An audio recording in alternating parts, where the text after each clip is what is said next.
మీ అందరికీ ఒక short update అండి.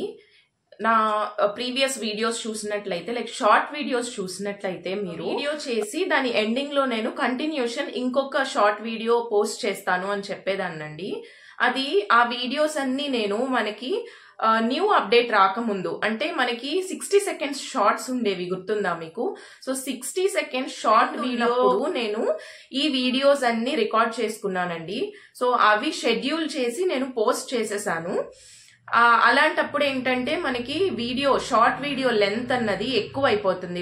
3 మినిట్స్ కంటే ఎక్కువ, లేదంటే 4 మినిట్స్ అట్లా అయిపోతుందండి. దానికోసం అని చెప్పి నేను 2 పార్ట్స్ గా డివైడ్ చేసి వాటిని షార్ట్స్ వీడియోస్ గా పోస్ట్ చేసేదాన్ని. చాలా మంది నాకు కమెంట్స్ పెట్టారండి, ఒకే వీడియోలో పోస్ట్ చేయొచ్చు కదా, లాగ్ అవుతుంది, ఇంకొక వీడియో ఎందుకు అని చెప్పి. సో మీలో ఎంత యాంగ్జైటీ ఉంది, అండర్ మైక్రోస్కోప్ వీడియోస్ గానీ లేదంటే సైన్స్ ఇన్ఫర్మేషన్ తెలుసుకోవాలి అని చెప్పి మీలో ఎంత యాంగ్జైటీ ఉంది అన్నది నాకు అర్థమైందండి. So I'm very much happy for that, because మీరు నా వీడియోస్ నుండి ఎంగేజ్ అవుతున్నారు అని చెప్పి. అండ్ దీన్ని మనం సైంటిఫిక్ టెంపర్ అంటామండి. సైన్స్ గురించి తెలుసుకోవాలి అని చెప్పి మీలో ఒక కుతూహలం ఉంటది కదా, సో దాన్ని సైంటిఫిక్ టెంపర్ అంటామండి. So I'm very much happy that you have scientific temper.